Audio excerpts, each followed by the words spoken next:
Voltamos agora e eu não posso deixar de lembrar você, telespectador, que aqui no lado esquerdo do seu televisor tem um QR Code especial. É o QR Code para você abrir a sua conta digital totalmente gratuita do MagPay. E para você que é negativado, está com dificuldades, passou a pandemia, está com o nome com restrição, não consegue aquele cartão de crédito especial para poder comprar online, saiba que você pode, opcionalmente, depois de abrir a sua conta no MagPay, solicitar o seu cartão de crédito virtual. Esse cartão de crédito virtual é um cartão pré-pago, ou seja, se você colocar R$ 500 na sua conta MagPay, você pode utilizar R$ 500 para comprar online. Se você colocar R$ 800, você pode comprar e gastar R$ 800 pela internet. Mas acabou aquela história de pedir cartão de crédito emprestado da mãe, do tio, da prima, do primo, do amigo. Agora no MagPay você tem dignidade. Você pode ter o seu cartão de crédito que opera na função crédito dentro do seu celular, no seu aplicativo MagPay. E olha só, nós tivemos esta semana uma entrevista fantástica com o deputado federal, doutor Marcos Pereira, que é atualmente o nosso vice-presidente do Congresso Nacional, também já foi ministro da Indústria e Comércio do Brasil, a quem eu tive a honra de fazer entrevista em Brasília, na capital do nosso querido Brasil. Acompanhe essa entrevista, tenho certeza, ela será uma inspiração para todos vocês. Estamos aqui com o deputado federal, doutor Marcos Pereira, a quem muito nos honra a sua presença. Estamos aqui em Brasília, respeitando, obviamente, o distanciamento social estabelecido pelas regras e pelas normas internacionais, mas é muito importante que, nesse momento, nós possamos ouvir do deputado federal Marcos Pereira, representando o estado de São Paulo, e também, como eu já anunciei, primeiro vice-presidente do Congresso Nacional, um pouco sobre a sua vida, viu, deputado? A primeira pergunta que eu queria dizer ao senhor é o seguinte: o senhor teve uma história de superação incrível, né? Da sua infância, e muitos dos nossos telespectadores que estão hoje, nesse domingo, assistindo em todo o Brasil, pela Rede Brasil de televisão, às vezes fala assim: puxa vida, eu nasci sem sorte, eu tenho dificuldade na vida. Foi fácil para o senhor? Muito obrigado, Magdiel. Um abraço para você, para todos os telespectadores da Rede Brasil. Um prazer estar aqui falando com vocês. Olha, não foi fácil, não é fácil para ninguém. Eu sou um daqueles brasileiros, dos milhares de brasileiros espalhados por esse grande país, que tinha tudo para dar errado. Pela minha história, pela minha origem, eu nasci de uma empregada doméstica, de uma relação entre uma empregada doméstica e o seu patrão. A minha mãe era empregada doméstica, morava na casa do patrão em São Paulo. Ela era originalmente do Espírito Santo, mas morava em São Paulo. E ficou grávida do dono da casa, escondeu a gravidez até o 7º mês, e depois ela voltou para o Espírito Santo, o seu estado natal, e se hospedou numa pensão às margens da BR-101, na cidade de Linhares.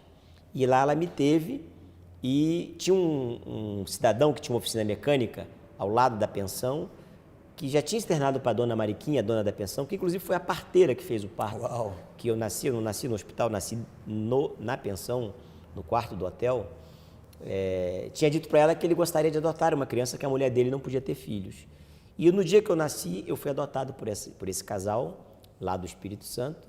Convivi com eles até os 5 anos de idade. Quando eu tinha 5 anos, eles se separaram.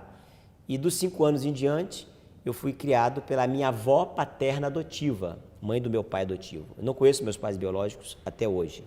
Olha só. E a minha avó já tinha criado 13 filhos. Ela teve 13 filhos biológicos.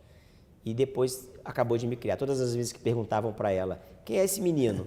Ela dizia: é filho de criação do meu filho que eu estou acabando de criar. Uau. Era uma família muito pobre, mas muito digna, com caráter muito bom, uma boa formação humana, lá do interior do Espírito Santo. Vivemos a vida toda numa casa de madeira, muito pobre, muito simples. Estudei a vida toda em colégios públicos e, por causa dessa falta, dessa ausência de pai, mãe, de referência, eu tentei o suicídio 2 vezes antes dos 17 anos de idade, mas, evidentemente, que superamos. Hoje eu estou aqui, graças a Deus, graças ao trabalho, ao esforço como primeiro vice-presidente da Câmara dos Deputados e do Congresso Nacional, como você falou, como deputado federal, sou advogado, professor de direito. Por isso eu acho que todas as pessoas que tiverem oportunidade, e nós temos que trabalhar para dar oportunidade para as crianças brasileiras, elas poderão ser alguém na vida. Porque eu tinha tudo para ser ninguém e hoje estou sendo alguém. Educação foi fundamental para o teu crescimento profissional. Ou seja, se nós nos preocuparmos com a educação dos nossos jovens, outros Marcos Pereira, entre aspas, que talvez tiverem as mesmas dificuldades que você teve, poderão superá-las através da educação. Porque a tua formação é na área do direito, professor universitário, palestrante em vários países do mundo, inclusive chegando ao cargo de ministro da Indústria e Comércio do Brasil, viajando, representando nosso país em vários países do mundo. Para um garoto que saiu do Espírito Santo, numa história de dificuldade, de superação, chegar a viajar e encontrar com presidentes de república, ministros da república de outros países, é uma das maiores provas que, se a gente lutar, a gente consegue.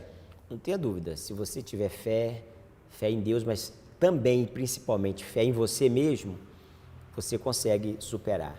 Eu realmente tive uma experiência muito boa, eu reputo a educação que recebi da minha família, reputo também a educação regular, na formação escolar, mas reputo também a fé que me permitiu, que me deu capacidade para superar essas dificuldades, esses obstáculos da vida.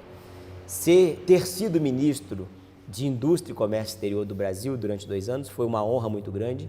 Eu visitei 16 países, eu tenho registrado nas minhas redes sociais e também em arquivo fotos com o presidente da China, Xi Jinping, em que eu assinava, junto com o presidente do Brasil e outros ministros chineses, protocolos e acordos internacionais com a China. Eu tenho fotos com o presidente da Rússia, o Vladimir Putin, também assinando documentos, juntamente com o presidente do Brasil na época. Tenho fotos com o rei da Noruega, estivemos almoçando lá no palácio com o rei da Noruega. Espanha, né? Recentemente com o rei da Espanha, já como vice-presidente da Câmara.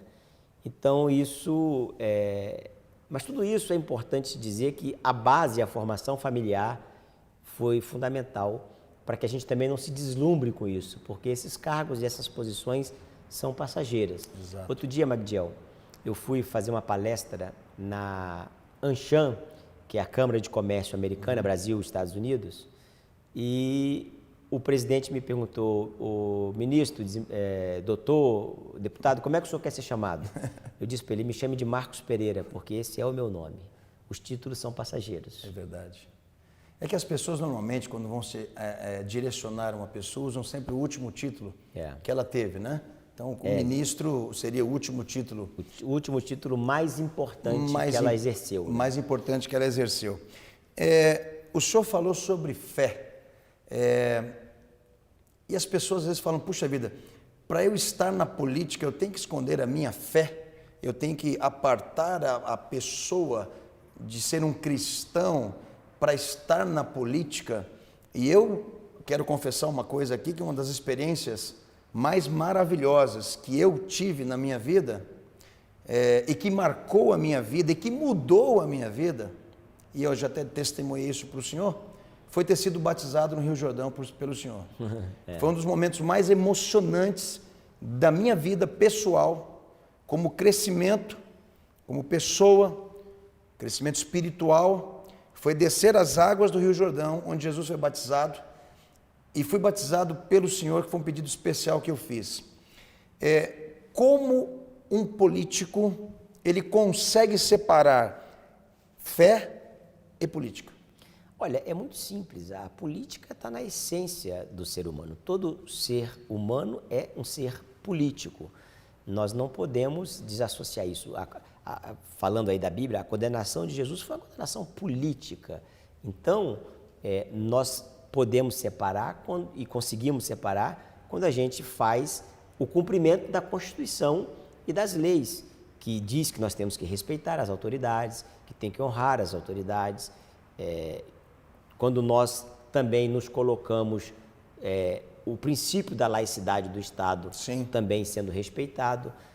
A fé é algo de foro íntimo, que não pode, evidentemente, você carrega isso com você e o resto da sua vida, mas não pode interferir nas suas decisões. Um governante que tenha, seja lá a fé que tiver, ele não pode prejudicar ou desprezar nenhum segmento da sociedade, porque a partir do momento que ele é um governante, ele tem que governar para toda a sociedade. Exatamente. Tem que ter uma maturidade muito grande para separar essas coisas, e eu acho que dentro do Estado democrático de direito que nós vivemos no Brasil, a gente tem percebido isso de forma muito clara. Nós estamos vivendo uma situação absolutamente atípica de tudo aquilo que a gente já vivenciou, desde jovens, adultos, que é essa pandemia, que todos os países, na verdade, estão vivendo. Na sua visão, como que o Brasil pode superar esse período que passamos, onde a economia sofreu, pessoas sofreram, muitas pessoas morreram, fruto dessa pandemia. Mas falando sobre a parte da economia, qual é a tua visão sobre a saída? Existe luz no fim do túnel? Existe, sim, e sempre existe e sempre existirá uma luz no fim do túnel. Nós já passamos por várias crises também difíceis quanto esta, e superamos. Muitos que estão nos acompanhando devem lembrar que nós já vivemos um período que a inflação era de 80%. O Brasil já passou por vários planos econômicos, mudou a moeda várias vezes e superamos. O Brasil é um país muito grande, muito pujante, muito forte. Agora, não vai ser uma superação o day after, né? O dia depois da pandemia, quando as coisas começarem a voltar mais ao normal, não vai ser algo fácil, não. Nós estamos cientes de que não vai ser algo fácil. O governo federal, o Ministério da Economia do Brasil, precisa apresentar um plano de retomada da economia. Até agora eu não vi uma posição. Eu penso que eles devem estar elaborando e devem apresentar para a sociedade no futuro próximo. Falou-se alguma coisa aí na imprensa do programa Pro Brasil, que estava sendo gestado no âmbito da Casa Civil da Presidência da República. Mas eu acho que a retomada vai passar por uma indução do governo. O governo não pode ser a locomotiva da economia, claro, mas também não pode deixar de ter uma indução mínima. Então, passa pela indução do governo, mas passa, sobretudo, pelas reformas que nós já estamos trabalhando na Câmara dos Deputados e no Senado, no Congresso Nacional, a reforma tributária, reforma administrativa que o governo precisa encaminhar para o Congresso, porque não fez ainda, e nós não podemos fazer de nossa própria iniciativa, porque a Constituição não permite. Sim. A reforma tributária, eu acho que é a reforma das reformas. Se nós avançarmos nisso, desburocratizar, facilitar o ambiente de negócios, nós poderemos gerar emprego, porque o maior desafio depois da pandemia é a geração de emprego, porque se o número de desempregados já era muito alto, agora então a tendência é que seja no mínimo o triplo do que era. Essa é uma fala sua recorrente. O melhor projeto social é o emprego. Eu tenho acompanhado. Não tenha dúvida. É claro que nós não podemos desprezar e minimizar o efeito e a importância dos projetos sociais, mas não tenha dúvida que o melhor programa social é o emprego. As pessoas têm dignidade quando elas têm dois endereços: o endereço da sua residência e o endereço do trabalho. Ela sai de casa de manhã e ela tem um endereço para ir, para ganhar o seu pão de cada dia, para sustentar a sua família. E à noite, quando ela termina, no final da tarde, início da noite, quando ela termina o seu expediente no seu trabalho, ela tem um endereço para voltar, que é o endereço de casa. Se o ser humano não tem esses dois endereços, quando ele tem esses dois endereços, melhor dizendo, ele tem dignidade completa. Quando ele só tem um, ele tem a dignidade pela metade. Quando ele não tem nenhum dos dois, ele não tem dignidade, infelizmente. E nós precisamos trabalhar para dar essa dignidade para a população brasileira. Nós estamos chegando quase no final da nossa entrevista, mas, obviamente, vamos passar agora por eleições municipais.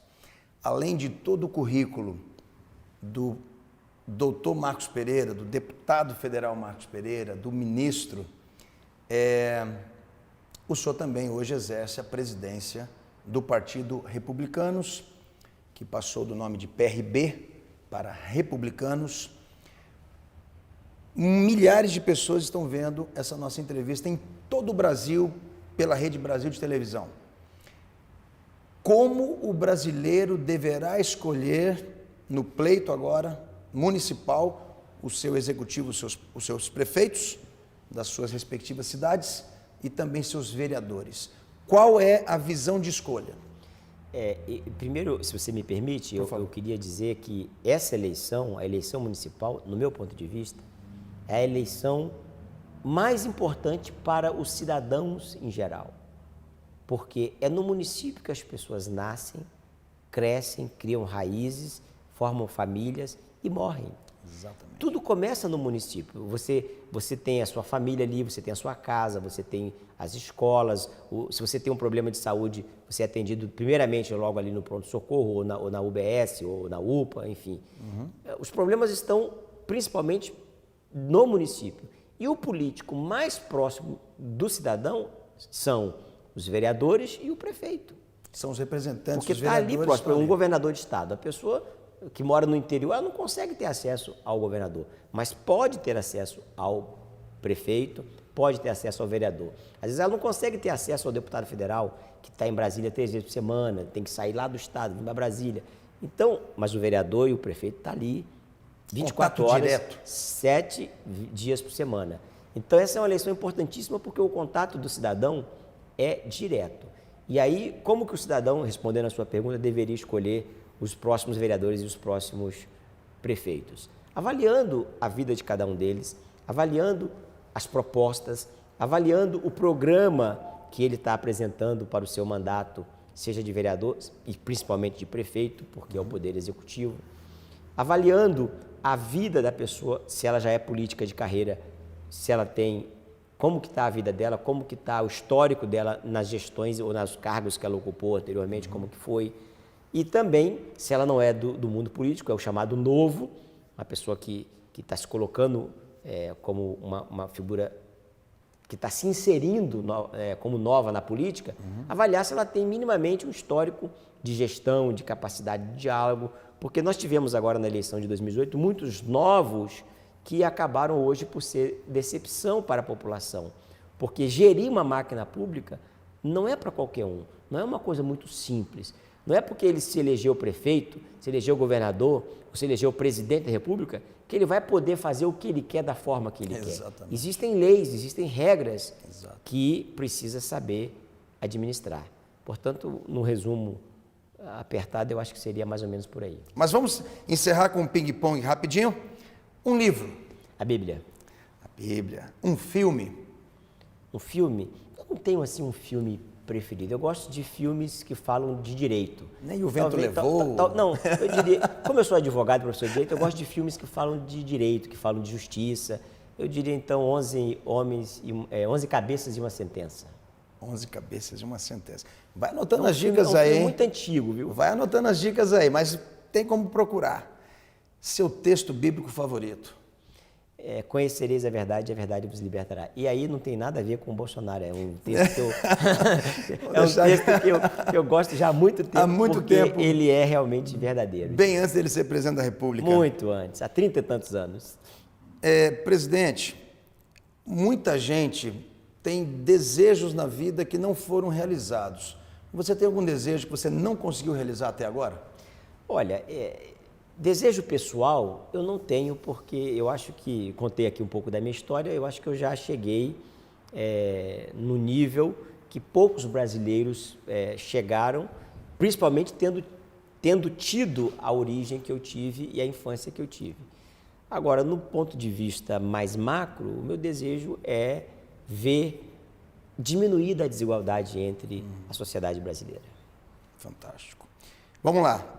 Não vale ser time de futebol do estado de São Paulo, porque, como o senhor representa o estado de São Paulo, não pode ser Corinthians, São Paulo, Palmeiras, Santos. Um time de futebol da sua preferência? Você sabe que eu nasci, como eu disse, no Espírito Santo.